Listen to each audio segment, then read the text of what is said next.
So this is Strength Coach Yoga. This is just a bunch of different drills that are good for mobility that I found is going to be good for you. So the first one, you need a band. This band setup's a little too high up, but you're going to stick a hand through, wrap around, take a step back, and all you're trying to do is open up this side of your body.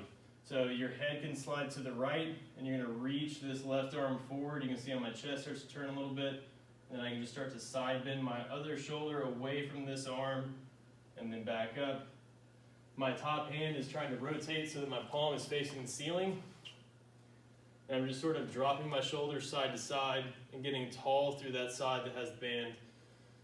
10 to 15, 20 seconds, and then you can switch sides. From there, you'll drop down onto the ground. We're going to do our child's pose.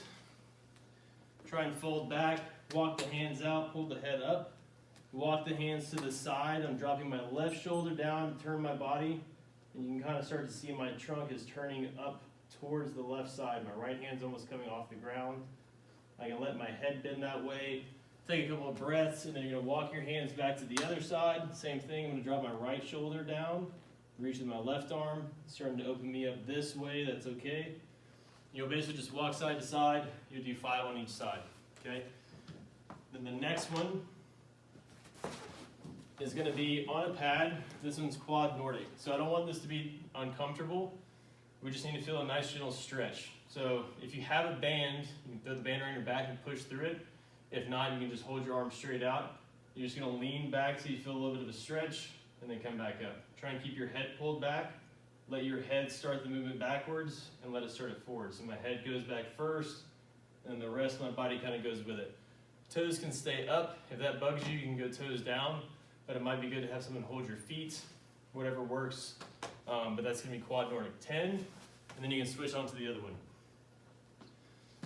So once you've done your quad Nordics, stay on the pad, put a foot out in front, drop your hand down. You're going to turn, shift your ribs, look at your hand, and then you're going to sit back through this front leg, feel a stretch, rock back up here, look at the hand, rock back. I'm rocking onto my heel, and I'm trying to pull my toe up. It's a pretty intense stretch for my calf. So you do 10 on each side. Staying on the pad, let the leg go out to the front, walk the hands forward, walk the hands back, walk the hands forward, walk the hands back, 10 and 10.